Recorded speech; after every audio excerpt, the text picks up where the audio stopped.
All right, Shalom Israel.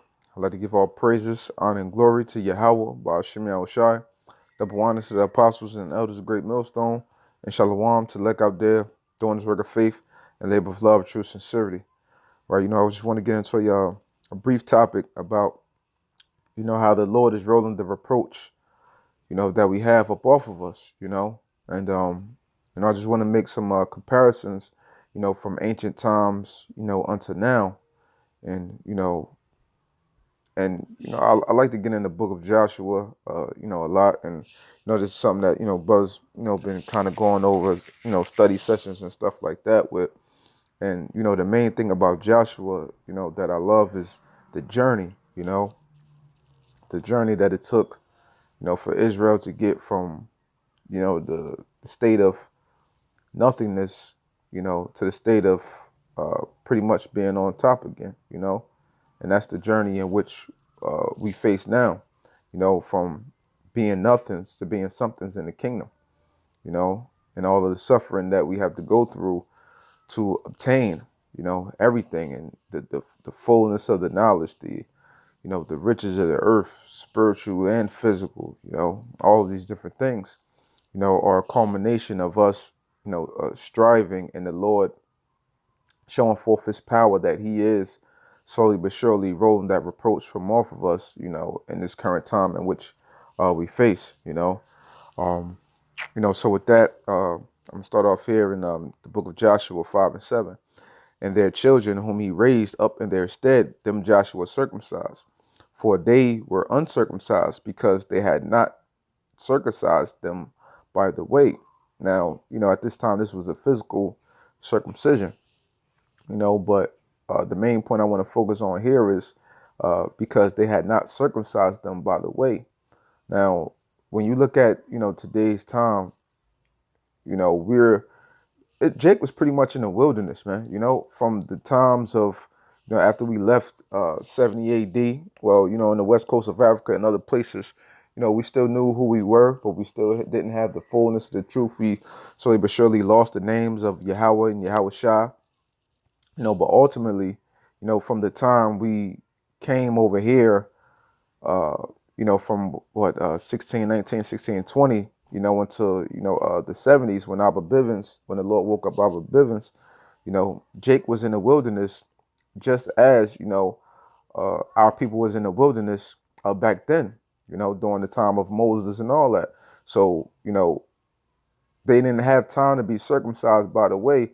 So with Jake losing our identity and Esau beating it out of us, not knowing who we weren't circumcised, what, spiritually, by the way, you know, and of course, basic common scripture, what I want to go to here, Jeremiah 9 and 25. Behold, the days come, saith the Lord, that I will punish all them that are circumcised with the uncircumcised, Egypt and Judah and Edom and the children of Ammon and Moab and all that are in the utmost corners that dwell in the wilderness. All these nations are uncircumcised, and all the house of Israel are uncircumcised in their hearts. Okay, so the circumcision that we suffer from now is a mental one, as a whole, when we look at our people. Okay, so going back, I read it from the top again. And their children whom he raised up in their stead, them Joshua circumcised, for they were uncircumcised because they had not circumcised them by the way. And it came to pass when they had done circumcising all the people that they abode in their places in the camp till they were whole. Okay, so now when we look at this verse and compare it unto today, who is being circumcised? The elect. Those of the hopeful elect is being circumcised, man, spiritually. Okay? Because it's all about you being that new being, that new creature, So just another quick precept on that one. The book of Galatians 6 and 15. For in Yahweh Shah, neither circumcision availeth anything, nor uncircumcision, but a new creature, because that's what it's all about, peeling back the foreskin of your mind, so to speak. Um, so going back here, all right, and it came to pass when they had done circumcising all the people that they abode in their places in the camp till they were whole. So now what? When you look at it, we're abiding in our places until we become whole. So we become to the point and standard at which Yahweh Shemiah Shah needs us to be at so that we can survive these troublesome times of Jacob's trouble in which we all face. Okay?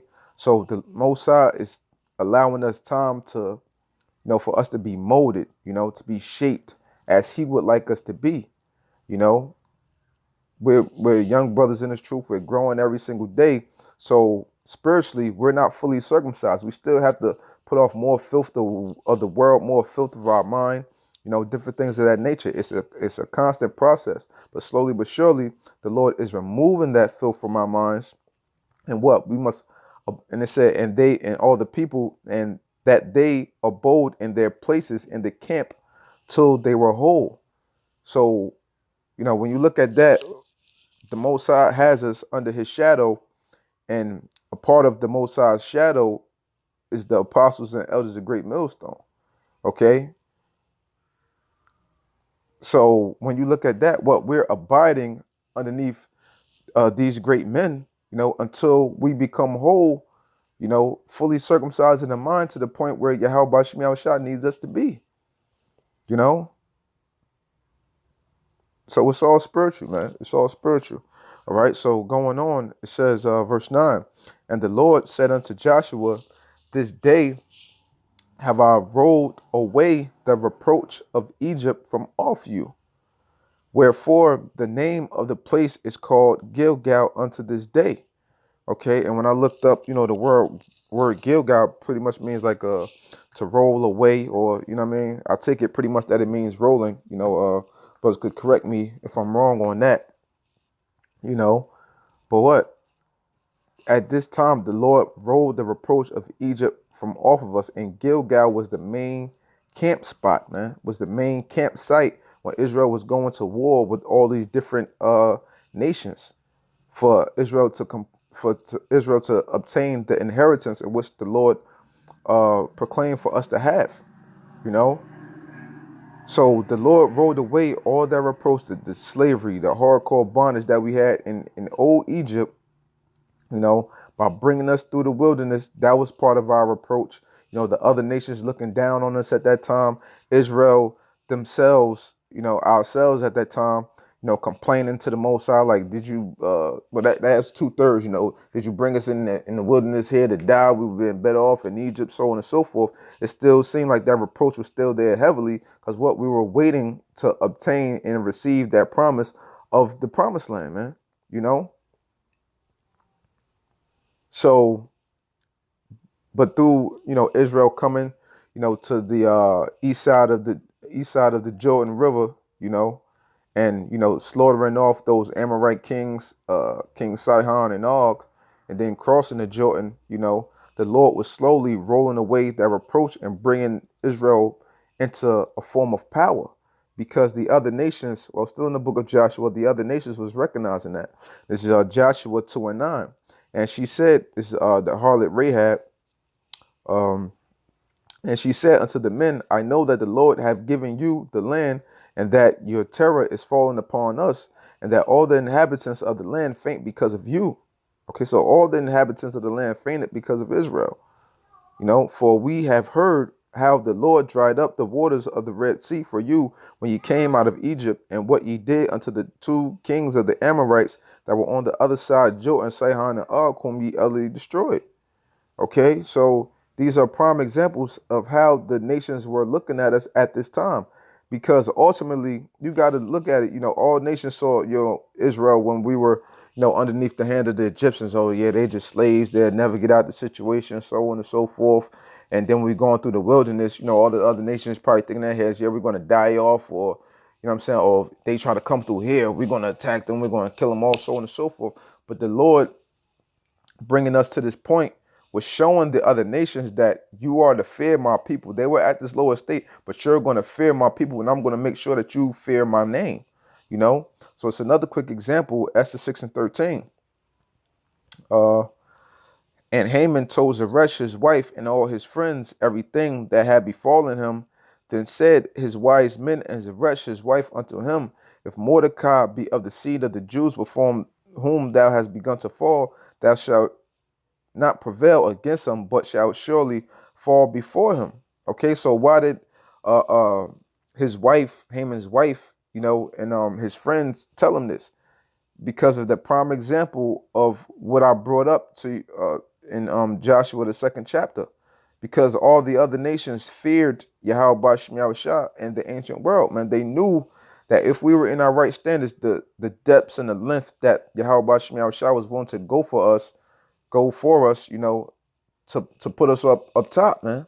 But when we're in the moments when we were down, the other nations knew that they could take advantage, to a degree. But when we prayed unto the Lord, you know, the other nations, they knew what time it was, man. They knew what time it was. Because Egypt was the most miraculous thing that any of these nations have ever seen, man. You know? And in modern day Egypt is going to be even greater than old Egypt. Okay? So the Lord is slowly, just as the Lord was rolling off that reproach back then, the Lord is doing the same thing as now. We all know the things that were written aforetime before our learning, man.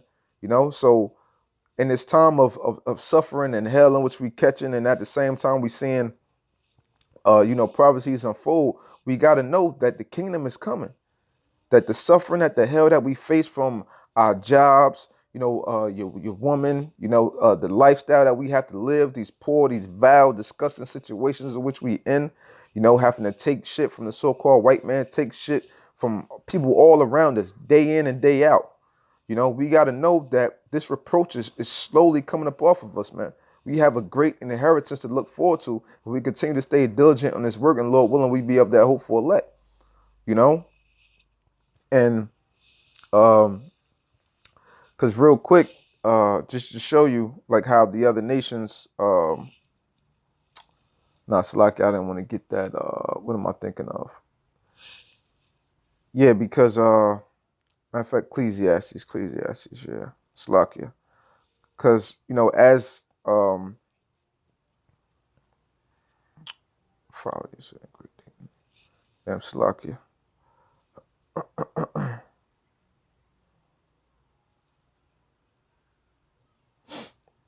Yeah, Ecclesiastes 10 and 6. Folly is set in great dignity, and the rich sit in low place. So, and I brought this scripture out, for brothers to understand that even though, overall as a whole, as a people, we're still looked down on, and, the vile things of which Jake is doing out here, wearing the dresses, and, Jake wearing these just looking like pocketbooks and rompers and all of this and the third, this rock star lifestyle that Jake is trying to live. It seems like wickedness is prevailing at times, but overall that truth is prevailing, man. Because we got to keep in mind that as the Lord furthers this truth, Satan is going to go even harder with wickedness. Esau is going to try to push wickedness even harder on our people. And that's only right because that's the perfect balance, man. As knowledge increases, wickedness got to try to increase to try to counteract the great knowledge and truth that Yahweh Shemiah Shah is putting out. So out of all things, we got to remember, I believe the brother Shah, he did a lesson before, that knowledge beareth the victory. Knowledge beareth the victory. If I'm not mistaken, that was the title of the brother's lesson. And this is Daniel 12 and 4. But thou, O Daniel, shut up the words and seal the book, even to the time of the end. Many shall run to and fro, and knowledge shall be increased. So that's what it's all about. It's about, the will of Yahweh Shemiah Shah being done and brought to the forefront, of all things that are going on. And us that are of the hopeful elect, this is what we're looking for. We're looking for the knowledge to constantly be increased. We're looking for that power to be bestowed upon us. It's coming. We just got to continue to do what we do. But everything that Yahweh Shemiah Shah promised us, brothers, it's coming, man. It's coming. How, Beanie Siegel got a song, Feel It in the Air, man. You can feel it every single day. You can feel it in your bones. You can feel it in your spirit, man. If you truly love Yahweh Shem Shah, you watching for the prophecies and you suffering all this hell, you constantly praying unto the Lord, man, you can feel it coming, man. It's coming. You know, the way these other nations look upon us, you know what I'm saying? You know, we get used to it being here in Babylon, but you know, as the brother Kazak said in one of his latest lessons, you know, that pretty much like the hell that we go through, you know, it hurts, you know, at times, but hey, we got to suck it up because we know this is all a part of our suffering. This is all a part of our trial, you know, our afflictions in which we must go through to inherit everlasting life, you know, and that suffering that we share with great dignity with Yahweh Shai, which he did for us, you know. And it says real in I'm gonna just quote it in Second Ezra, the 5th chapter, says what but iniquity shall be increased above which thou now seest or thou hast heard long ago. You know what I'm saying? So, as I was getting into, that's the balance of different things, that has to happen. Everything is going to be it's going to be a back and forth thing, where it's going to seem like, ain't nothing really happening. I mean, we're seeing more wickedness than righteousness out here. We got to remember that, the elect is a small number compared to the whole nation. So it's going to feel like that at times. It's going to seem like that at times, man. But every time you see, a brother putting up a show, you got to know that it's somebody out there that's being edified, man. Whether it's a brother in another country, a brother you never seen before. You got to know it's some brother out there that's being edified that may have never heard of the word before. The more brothers put out these shows, man. So the rising up of our people is going to come, and these other nations, they're going to see it and they're going to feel it, man. Because all they can see at the moment is the down state of which we're in, to where they don't feel it, they don't remember the times of old of things Yahweh Shem Shah did for us, man. Because as the scriptures say, there's no remembrance of former things. So the other nations, they don't remember, back then of how Yahweh Shem Shah, used to do these great deeds for us, man. So this is how they still look at us. It's Lamentations 2:15. All that pass by clap their hands at thee, they hiss and wag their head at the daughter of Jerusalem, saying, is this the city that men call the perfection of beauty, the joy of the whole earth? All thine enemies have opened their mouth against thee. They hiss and gnash the teeth. They say, we have swallowed her up. Certainly, this is the day that we look for. We have found it. We have seen it, man. So this is how the other nations, they look upon us, and they can't look at us in no other light. But as I said, the longest brothers keep pushing this word out, you know what I'm saying? The Lord is going to continue to increase us, Lord willing. The Lord is going to continue to increase this truth, increase this ministry. And the other nations are going to see that rise in power, man. A quick example is, why you think, all these different pastors and preachers out here are trying to come at, the Israelites? Why you think we got guys like Vocab Malone, constantly being addicted to so-called to try to debunk this truth, man? But he can't, because once again, truth bears the victory, man. Why do these guys put so much effort, energy, and time into trying to destroy something that they believe is false? Now, through the Spirit, we have to speak on other guys and false doctrines and things that be putting out. But once we speak on them, we touch on them, then we keep it moving. Because the other prophecies to be taught